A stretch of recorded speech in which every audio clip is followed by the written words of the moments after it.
رانی میرے بچپن کی سہیلی تھی۔ ہم دونوں زندگی کے ہر دور میں ایک دوسرے کے دکھ سکھ بانٹ لیا کرتی تھی۔ وہ شروع سے ہی ملنسار، خوش اخلاق اور قوت برداشت سے مالا مال لڑکی تھی۔ اکلوتے ہونے کی وجہ سے خوب لاڈ پیار میں پلی بڑھی تھی۔ خوشحال گھرانے میں پیدا ہوئی، لہٰذا تمام جائیداد کی تنہا وارث تھی۔ والدین کے علاوہ رشتہ دار بھی اس پر جان چھڑکتے تھے اور اس کے منہ سے نکلی ہوئی باتیں حرف آخر کا درجہ رکھتی تھیں۔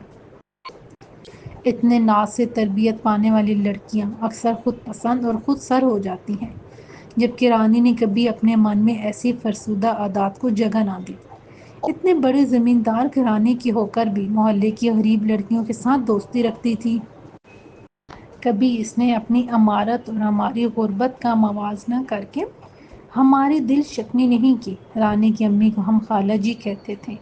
انہوں نے بھی کبھی بیٹی کو غریب لڑکیوں کے ساتھ کھیلنے سے منع نہیں کیا تھا۔ میں نے بار بار محسوس کیا کہ رانی اسی لیے فیاض دل ہے کہ اس کے والدین نہایت رحم دل اور سخی تھے۔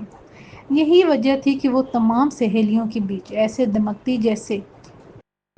جیسے نیلگوں آسمان پر جھلمل کرتے ستاروں کے جھرمٹ میں چاند ہو۔ ہماری نظروں میں اس کی زندگی قابل رشک تھی۔ نہایت لاڈ پیار میں گزرا بچپن، اعلیٰ تعلیم سے آراستہ لڑکپن اور اچھی خواہشات کی تکمیل کے لیے جوانی، پھر ایک کامیاب ازدواجی زندگی، یہ سب قدرت کی ایسی عنایت تھیں جو رانی کی خوش قلقی کا انعام تھی۔ ریاض اس کے تایا کا بیٹا تھا، جس کے ساتھ رانی کی شادی بڑی دھوم دھام سے ہو گئی۔ وہ دبئی میں انجینئر کے عہدے پر فائز تھا۔ دونوں اپنی زندگی کے سفر پر نہایت مسرور و مطمئن تھے۔ وہ اپنے خاوند کے ساتھ دبئی جا چکی تھی۔ میری بھی شادی ہو گئی اور اپنے شوہر کے ہمراہ جدہ چلی گئی۔ شادی کے بعد بھی میرا اس سے رابطہ رہا۔ وہ مجھے خط اور ٹیلی فون کے ذریعے خیریت سے آگاہ کرتی رہتی تھی۔ ریاض اس کے ساتھ اچھا تھا، زندگی میں کسی شے کی کمی نہیں تھی، تاہم 5 سال گزرنے کے بعد اولاد جیسی نعمت سے محروم تھی۔ سچ ہے، زندگی پھولوں کی سیج نہیں، غم اور خوشی کا چولی دامن کا ساتھ ہے۔ قانون قدرت ہے کہ اس دنیا سے کوئی انسان تمام خواہشات کی تکمیل کر کے نہیں جاتا، بلکہ کوئی نہ کوئی حسرت ناتمام ضرور ہوتی ہے، جس کو دل میں دبا کر اس دار فانی سے رخصت ہونا پڑتا ہے۔ اس دوران ریاض نے رانی کا بہت علاج کرایا، بڑی سے بڑی لیڈی ڈاکٹر کو دکھایا، مگر من کی مراد پوری نہ ہو سکی۔ رانی مجھے اپنے شوہر کے بارے لکھتی تھی کہ روبی، میں بہت خوش قسمت ہوں کہ ریاض مجھے اتنا چاہتے ہیں۔ انہوں نے میرا دل کبھی نہیں دکھایا، سلجھے ہوئے انسان ہیں، ان کے خلوص اور پیار میں کبھی کمی نہیں آئی۔ وہ اس بات سے بھی پریشان نہیں ہوتے کہ ان کی جائیداد کا کوئی وارث نہیں ہوگا، تاہم وہ خود اس مسئلے پر پریشان رہنے لگی تھی اور اکثر مجھ سے اپنے خدشات سے آگاہ کرتی رہتی تھی۔ ساتھ ساتھ کہتی تھی کہ اگر خدا کو منظور ہوا تو وہ ہم دونوں پر ضرور کرم کرے گا۔ جب اس نے ہمیں ہر نعمت سے سرفراز کیا ہے تو ہمیں ہر حال میں اس کا شکر ادا کرنا چاہیے۔ اصل میں ریاض اسے سمجھاتا اور تسلیاں دیتا رہتا تھا، پھر بھی جانے وہ کیوں مطمئن نہ ہوتی اور کہتی، کاش ہمارے پیارے سے سنچے ہوئے شجر محبت کو پھول پھول لگ جائیں۔ والدہ اور بہنوں کو بھی ریاض کے چمن میں پھول کھلنے کی تمنا تھی، مگر یہ لوگ کوئی روایتی ساس نندیں نہیں تھیں کہ رانی کی نہ کردہ گناہ کی سزائیں تجویز کرتیں اور ریاض کو بیوی سے محض اس وجہ سے بد دل کرنے کی کوشش کرتیں کہ وہ سب دعائیں کرتے تھے کہ یا رب کریم ہماری رانی کی گود ہری کر دے۔ ایک دن اچانک رانی نے مجھے ٹیلی فون پر اطلاع دی کہ میں اور ریاض پاکستان آئے ہوئے ہیں۔ تایا جی کی صحت کافی خراب ہے، تم آ کر مل جاؤ۔ ان دنوں میں بھی اپنے شہر آئی ہوئی تھی۔ اگلے ہی دن اس سے ملنے گئی اور جب رانی کو دیکھا، جس کی دنیا کامیاب اور خوش قسمت عورت سمجھتی تھی، وہ سراپا حسرت نظر آئی۔ مجھ سے ملتے ہی اس کی آنکھیں ڈبڈبا گئیں۔ ایک پھیکی سی مسکراہٹ لیے اس نے میرا استقبال کیا۔ میں نے کہا، رانی، تم نے ہمیشہ ہمیں خوش رہنے کا درس دیا، خود تم نے کیسا روگ پا لیا ہے۔ کافی دیر میں اس کے پاس بیٹھی تسلی دیتی رہی۔ شام کو اس کے ساتھ کھانا کھایا اور پھر اپنے والدین کے گھر چلی گئی۔ اس رات رانی کے سسر جو کافی بیمار تھے فوت ہو گئے۔ تب دوبارہ میں ان کے گھر گئی۔ رانی نے رو رو کر برا حال کر لیا تھا، کیونکہ وہ صرف اس کے سسر نہیں، تایا بھی تھے۔ ریاض بھائی بہت غمگین تھے۔ وہ رانی کی طرف سے تو شاکی نہ تھے، لیکن اس دن ایک عجیب سی بات ہو گئی کہ جس نے ان جیسے کٹیل جوان کے سینے میں چھید کر دیا۔ ان کے والد کو فوت ہوئے 6-7 دن گزرے تھے اور آج جمعرات تھی۔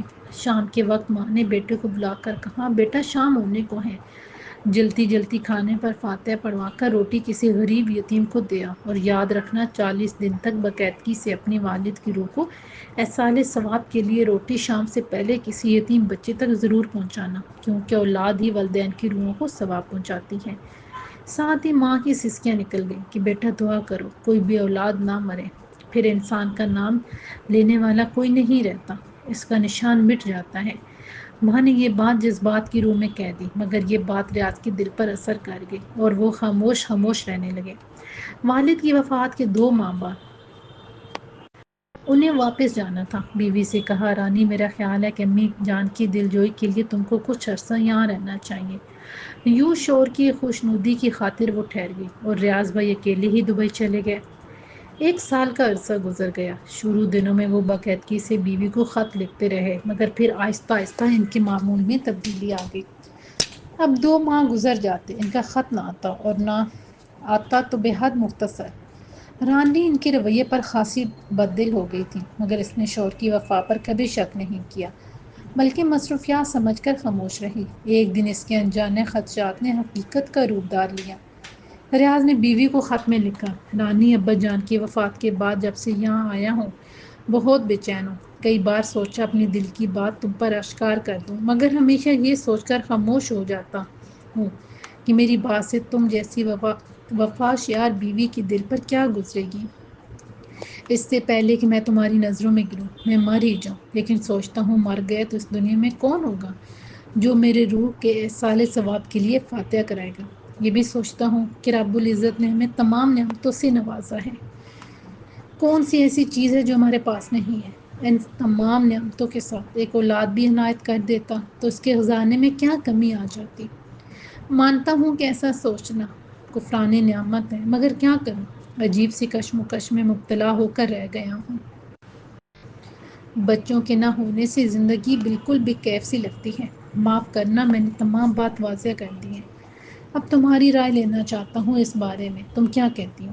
میں تمہاری موجودگی میں دوسری شادی کا سوچ بھی نہیں سکتا، مگر ایک خلش ہے جو تیر کی طرح میرے سینے میں پیوست ہو کر رہ گئی ہے۔ بے شک ہمارے بعد ہماری جائیداد کے وارثوں کی کمی نہ ہوگی، مگر ہمارے لیے فاتحہ پڑھنے والا کوئی نہیں ہوگا۔ یہ خط پڑھ کر وہ بہت روئی، مجھ سے پوچھا، روبی بتا میں اس خط کا کیا جواب دوں؟ میں نے اسے چند باتیں سمجھائیں، پھر اس نے اپنے شوہر کو خط لکھا اور مجھے دکھایا۔ میرے سرتاج، سدا سلامت رہو۔ میرا ایمان ہے کہ سب سے بڑھ کر انسان کے اپنے اعمال ہوتے ہیں جو بندے کے کام آئیں گے۔ پھر یہ سوچیں، آج کیوں آپ کو بے قراری کر رہی ہیں؟ کیا ہمارے آباء و اجداد اپنے ساتھ کچھ لے کر گئے ہیں؟ اگر وہ کچھ لے کر گئے ہیں تو صرف اور صرف اپنے اعمال، یہ اعمال ان کے کام آئیں گے۔ پھر ہم ایسا کیوں سوچتے ہیں کہ ہمارے مرنے کے بعد ہماری جائیداد کا کوئی وارث ہو جس کی وجہ سے ہم دنیا میں یاد رکھے جا سکیں اور ہمارا نام مٹنے نہ پائے؟ یہ کیوں نہیں سوچتے کہ اگر انسان اس دنیا میں رہ کر کچھ ایسے کام کر جائے جس میں خلق خدا کی خدمت کا جذبہ کار فرما ہو تو وہ مرنے کے بعد بھی صدیوں زندہ رہتا ہے اور یاد رکھا جاتا ہے۔ یاد رہنے کے لیے صرف اولاد ہی ایک وجہ نہیں ہے۔ جب یہ ریاض کو موصول ہوا تو اس کے اوپر جانے کا کیا اثر ہوا کہ ادھر مکمل خاموشی چھا گئی۔ 2 ماہ گزر گئے۔ رانی کی پریشانی قابل دید تھی۔ پیارے شوہر کے خط کے انتظار میں وہ بیمار پڑ گئے۔ رانی کی ساس نے بیٹے کو فون پر بہو کی بیماری کی اطلاع دی تو جواب آیا کہ میں تمہیں اپنے دل کی حالت لکھتے ہوئے بالکل شرمندہ نہیں، کیونکہ میرا ضمیر مطمئن ہے اور مجھے ذات باری تعالیٰ پر مکمل بھروسہ ہے کہ وہ جس کو چاہے دے اور جس کے سے چاہے لے لے۔ لیکن یہ حقیقت مانی پڑے گی کہ دنیا میں اولاد انسان کے لیے قدرت کا ایک بہترین عطیہ ہے۔ اگر نیک اولاد ہو تو دین و دنیا کی بہتر، اور اگر برائی کا راستہ اختیار کر لے تو پھر بے شک والدین موت سے پہلے مر جاتے ہیں اور دنیا کو اولاد کے ناطے اچھے لفظوں میں یاد نہیں کرتی، مگر اولاد کی آرزو ہر حال میں رہتی ہے۔ میں تمہاری طرف سے پریشان ہوں کیونکہ تم نے شاید میرے خط کا اثر زیادہ لیا ہے، یہ شاید تم نے بھی اولاد کی کمی محسوس کرتے ہوئے اپنے دل کو روگ لگا لیا ہے۔ ہمارے ہاں اولاد نہیں ہوئی تو تمہارا کیا قصور ہے جس کی وجہ سے تم اپنے آپ کو یہ میں تم کو سزا دوں؟ مرد اگر دوسری شادی اولاد کے لیے کرتے ہیں تو وہ قابل معافی ہوتے ہیں، تاہم میں ہرگز تم کو دکھی نہیں دیکھنا چاہتا۔ میرا بس چلے تو میں دنیا کی تمام خوشیاں تمہارے قدموں میں نچھاور کر دوں، لیکن مجھے بچوں سے بھی پیار ہے۔ اس خط سے ریاض کی اپنے دل کی محرومی اور بچوں کی شدید خواہش کا اظہار ہوتا تھا۔